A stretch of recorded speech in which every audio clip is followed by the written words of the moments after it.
Hello, welcome back to Curve & Stitch. Today we are going to learn how to draft a half circle wrap skirt. Here are the things you need. This is the measurement required. Since this is a wrap skirt, we need to add additional measurements to the measurement for the overlap. So in this case, we'll be adding half the waist circumference to create the overlap. So if, for instance, your waist is 30, divide the 30 by 2, which is 15, and add it back to the 30, making 45 inches. Then add any necessary seam allowance you will need to hem the overlap. So in this case, I'm adding 2 inches, that's 1 inch to hem each side of the overlap. So in my case, the waist circumference is 26. 26 plus 13, which is half of the waist circumference, plus 2 inches hem allowance is equal to 41. So I'm going to use this 41 as my waist circumference. Then I'll go ahead and then divide this 41 by the pi, which is 3.14. So 41 divided by 3.14 is 13.05. So this is what I'll use as the radius for the waist circumference. The length of the skirt I'm using is 22 inches. So now that we have all the measurements we will need, let's go ahead and fold our fabric to be able to cut a half circle. Since the paper I'm using is quite big to capture all in the camera, I'm going to use this A4 sheet to illustrate how to fold the paper or your fabric to be able to cut the half circle. So first, you will need to fold your paper or your fabric in half like so. Then you fold it on a bias fold like so to create a sharp corner. So this is what I've created with the big paper or the large paper that I'm going to use to draft the skirt.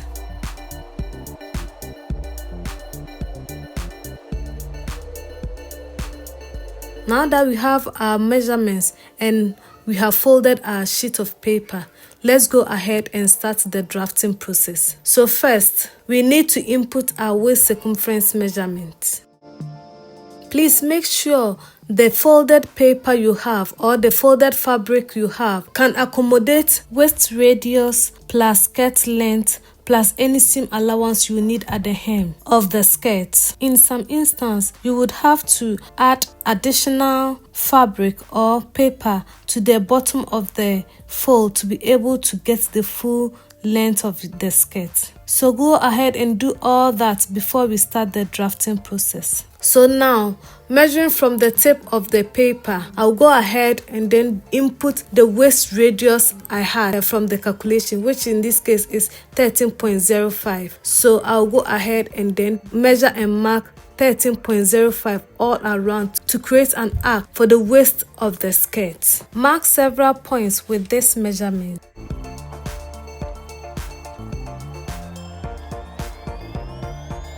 Then, join all the points to create the waist curve for the wrap skirt like so. Now we need to input the length of the wrap skirt. So measuring from the waist curve, measure and mark the length you want to use for your skirt. In this case, I'm using 22 inches. So measuring from the waist curve, I'll measure and mark 22 inches. Then mark several points to create the hem for the skirt.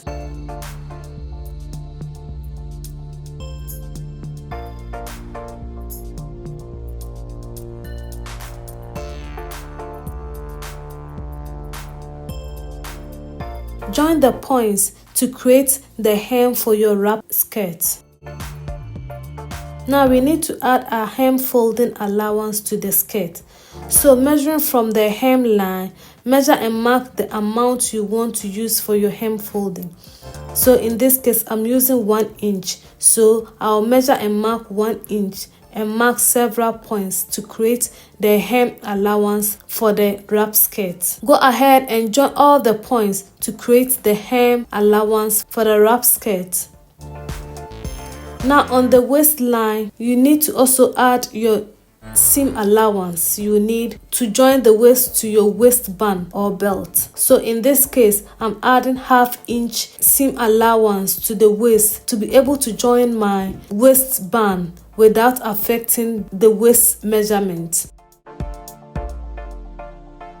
Your wrap skirt pattern is ready. Go ahead and cut out your pattern. Be sure to cut on the cutting lines, that's the allowance lines. Then don't forget to label your pattern too. So after cutting everything, this is what you will get. You have a large paper, which when you fold like this, you have your waist circumference plus half your waist circumference. Don't forget to give your pattern notches so that when you are adding your belt, it will be easier and you know where to start and where to end.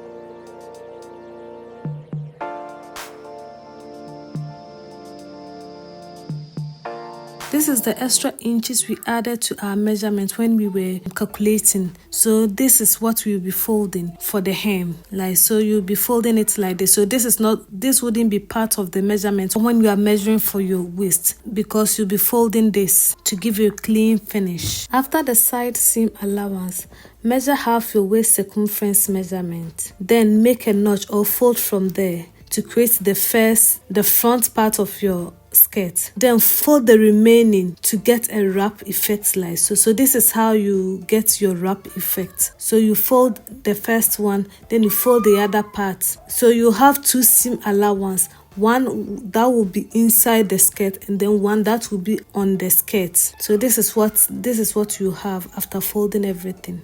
Now go ahead and measure confirm your waist circumference measurement to see if your calculation is accurate. You can see that I'm not measuring from the very edge of the waist circumference, but rather I started 1/2 inch below the waistline. This is because of the 1/2 inch seam allowance I added at the waist. So if you start measuring from the very edge of the paper, you wouldn't have an accurate measurement because of the seam allowance. So it will be a little bit small. So that's why I'm leaving 1/2 inch at the top of the paper before measuring the waist circumference to get an accurate measurement that you need. Our skirt pattern is now ready.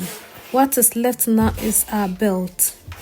The length and width of the belt is dependent on the look and design you want to go for. So for instance, if you need 2 inches finished belt size, you measure 2 inches, then add the necessary seam allowance you will need to use to join the belt to the waistline. For instance, if you want 2 inches belt, then you will need to cut 5 inches. Then you use 1/2 inch to join the belt to the waist. And the length of the belt too is dependent on the style you are going for. So if you want a belt that can go around you maybe 3 times, that means you multiply your waist circumference by 3. If you want to just join the belt to one side of the skirt, that means you use maybe 2.5 measurement of your waist. So this is dependent on the design you are going for. The design you are going for will determine the length and width of your waistband. So I'll leave this for you to use your own discretion to create the